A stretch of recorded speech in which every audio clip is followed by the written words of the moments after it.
So according to the Gleaner, locally produced 3D face shields could become available for healthcare workers who are on the front line of the unfolding COVID-19 crisis. It all started from a query and now it's reality, and the masterminds behind it all are here. Their CEO of Prelabs Limited, technical lead on the project, Yakini Wallen Bryan, and CEO of Blue Dot, Laren Peart. Good morning, gentlemen. Morning. Welcome to Smile Jamaica. Thank It's you. morning. Thank you for having us. Laren, let's start with you. Right. It started from a query. What was the query and how did we get to where we are? Right. So I saw about a week ago, I saw a video on Twitter of a doctor explaining just how important ventilators are. And then I asked around, and then I found out that Jamaica only has 35 ventilators. Well, at the time, only 35 working ventilators were in the island. And as you know, the critical care COVID patients really need the ventilators. Yeah. So I figured, there has to be something that we could do. So I contacted two of the brightest people I know, Yakini being one of them, and literally asked, look, can we build ventilators here? And his response was, of course, I've never done it, but I'll try. And this is where we are now. Wow, well, I guess he is one of the brightest people that you know. Yakini, talk to me about that. Was it something that you had in mind before, or once Laren called, you thought, well, wait, we can do this, and then you just set to work? How did it unfold? To be honest, no, it's not anything that ever crossed my mind of doing. I knew the severity of the problem. I've been following it up, but it was when I was really looking into it and saw some of the global efforts, because we're not the first ones to try to do this. MIT, people outside of Ireland, Spain, Canada, they're all trying to make emergency ventilators to help supplement the demand, overwhelming demand. So I was able to take a bit of what their insights were and how we could apply it to our context, and it seemed very doable in a short amount of time, thankfully, with the research that they've been putting in. So you threw out MIT, like I said, I called my neighbor, and my neighbor said that they were doing it. And I'm saying that because when you say MIT and European companies, they have resources that maybe we don't have. Yeah, so I might be wrong. So how do we know in our own Jamaican context take the little what we have and come up with this? Right. So that is a part of the challenge as well. At all parts of the design concept for this, we're considering what can we get without having to import anything, which is what we take into consideration with our motors, with the materials that we use, with the electronics that we use, because we have to be prepared that the supply chain could be even further disrupted, and we need to be prepared to accommodate that at any given point in time, as well as being able to mass produce it at a pretty reasonable cost. So we've been getting the guidance from the full support of the Faculty of Engineering at UA, the medical faculty at UA, and the University Hospital, consulting them to figure out what minimum specifications emergency ventilator needs to be able to be qualified for use in the hospitals at a given point in time. So we've come a long way, and we're very confident that it can get done. It's really just a race against the clock at this point. Yeah. Laren, some of it's 3D. Right. I didn't even know we had 3D printers in Jamaica. Right. What we do? Right. So some of it is 3D. What are some of the things that you had to pull the 3D printer in? So we have a team of over 30 local engineers, doctors, consultants, fabricators, machinists, all tackling the problem. So it's not just about the 3D printing. We are about the ventilator, sorry. We are 3D printing masks, face shields. By the end of this week, we should have produced over 5,000 masks. Face shield? Masks, yes, surgical masks for the healthcare workers. So we also have this valve that was 3D printed that will allow the existing ventilators to be split into 4 or 3, and we can even maximize that based on what the need is. Because I know that's one of the concerns globally, that they had ventilators, but because of the number of people, they had to make a decision on who gets to use it and who doesn't. And you're saying the way you've split it up, and that's what, 4? Yes. That's possible one 4 ventilator patients to into be 4. able to split that. So talk to me also about the face shields. Okay. So that's also 3D printed? Yeah, so the frame or the face shield is 3D printed. The clear plastic laminate is a sheet that's provided from a local company. It's available in abundance. So we 3D print the face shield, and it just fits onto the face like that. The entire assembly process post the face shield is about half an hour tops. Per shield? Yeah. So and we're looking at trying to print about how much? As much as possible, thousands. We have orders already for quite a lot. But the thing there is that personal protective equipment is very important and essential Yes. for the healthcare workers. We can't afford for the healthcare workers to get sick, you know. So that is of primary importance, which is why we're not only printing the visors, but we're doing the masks, we're making gowns as well, and everything to help to protect the healthcare workers. Listen, man, the healthcare workers are right now saying, thank you, Jesus. Because with this coming and what's happening around the rest of the world with people saying the protective gear is short, we don't have this, we don't have that. For us here in Jamaica to be able to say we are shooting ahead and we're providing it is amazing. So you kind of brought it from, I don't understand a thing, by the way, but he brought it to show us how it works with a model to boot. So explain as best as you can to the layman what's happening here. All right, so just for context and clarity as well, this is an emergency ventilator. This wouldn't normally be what hospitals would like to have to do, but given what the severity of the situation might become, they won't have a choice. Similar to the split up. They would never, under normal circumstances, want to split up. So this is purely for emergency, life or death situations. We also forgot to mention that the face shields have been approved by the PSO, the MOH, Ministry of Health. But yeah, as far as this is concerned, there's certain minimum requirements that we have to pass in terms of tidal volume, pressure, what's called inspiratory, expiratory ratio. There's a number of technical specifications. This, however, is just a proof of concept of delivering the volume.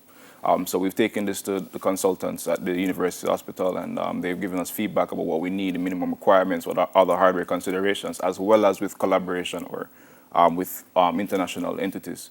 So right here, I'm just going to turn this on, and all this is doing is squeezing what is known as a ambu bag. 1 second.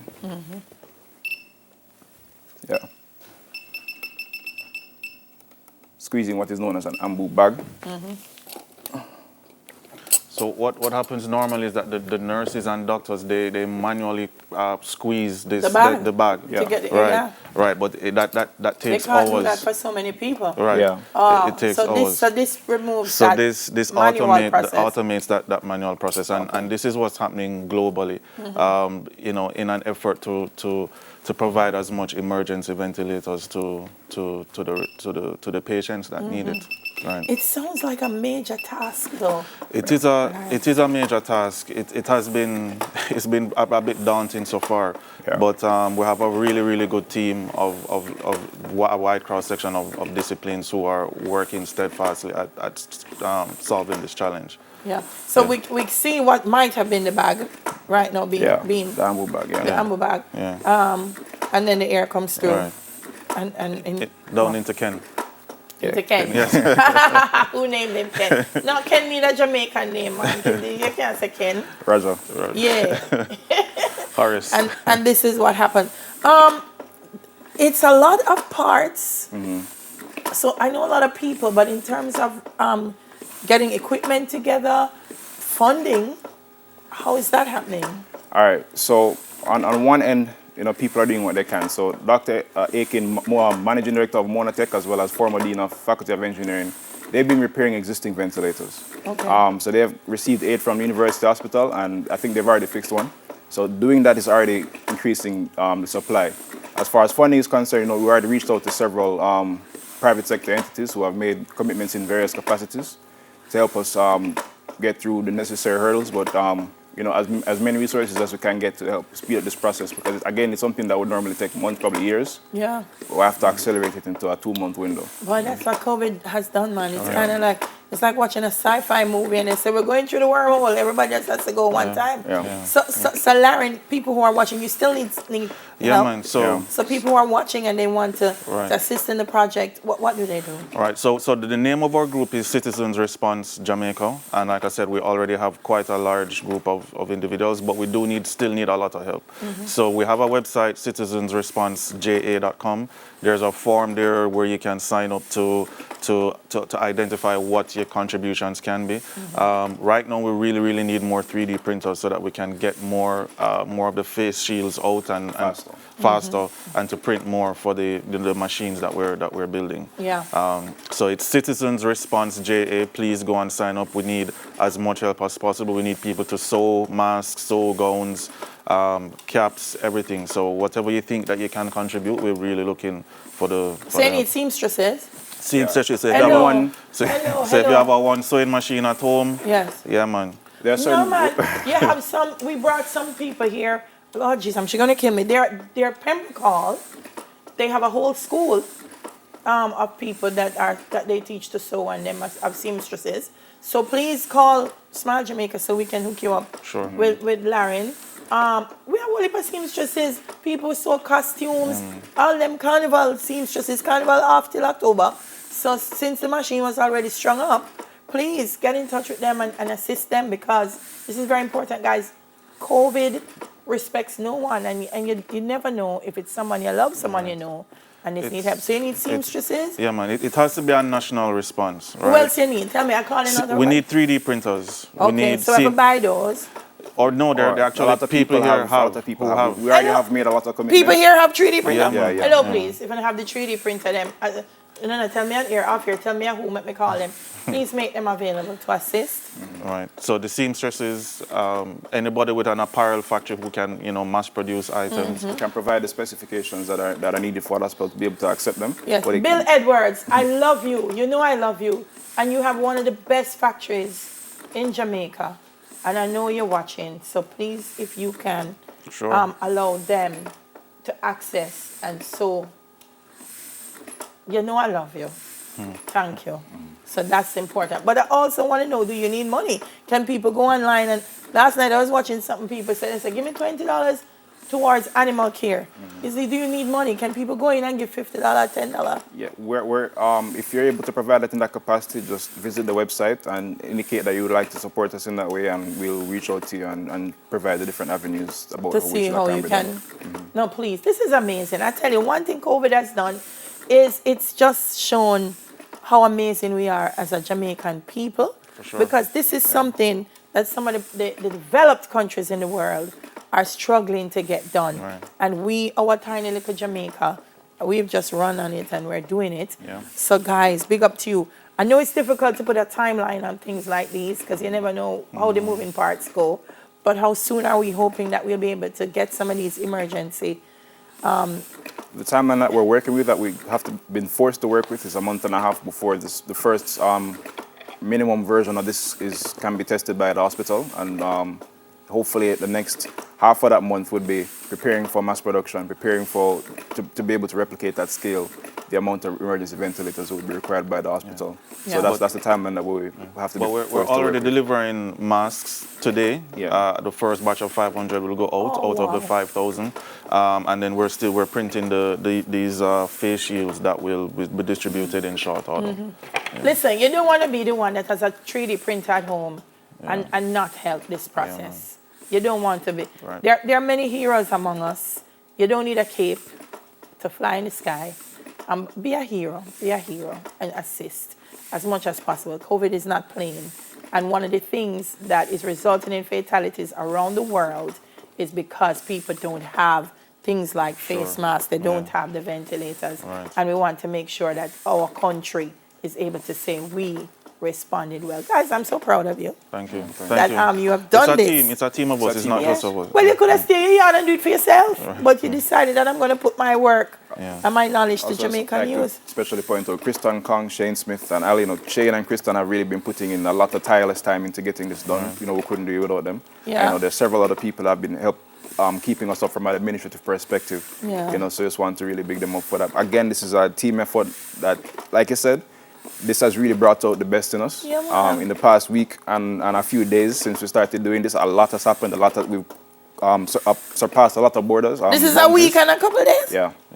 So a lot has happened, and I've seen a lot of good, some bad, but mostly good from people being able to rise to the occasion and just put everything else aside and do what matters most. And I think that's what will be most inspiring for this. And do you know about what's this for me. heartening? That when it's all done, these things are going to be in our health system. Yes. Because these are problems that we have, maybe not Right. on this scale, Right. but these are sustainable Exactly. things. So I wonder if I can 3D print a floor manager.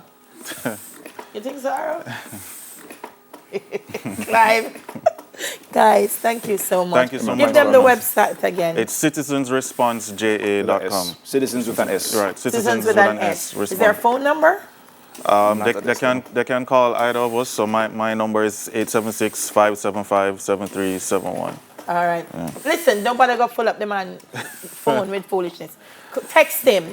Don't call. Text. Yeah. And if you have something to assist with, because right now they're extremely busy. They took time off to come and explain this to us. So please give them a call. Right. Thank you, guys. Thank you so for much. being Thank you very here much. this morning. Thank you. CEO of Pre-Labs Limited, technical lead on the project, McKinney Wallen Bryan, and CEO of Blue Dot, Laren Peart. I don't know what Clive just said to me. So I need to 3D print him. Oh, up next, protecting your investments from COVID-19.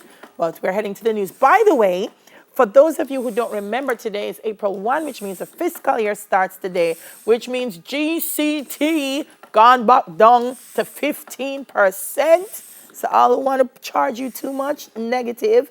And a lot of the things that the minister mentioned take effect. NHT benefits, bars that close down. Today is the day that you start looking at how can I get assistance, stimulus packages are kicking in. So make sure you log on to the Ministry of Finance and find out what are the things that are effective today.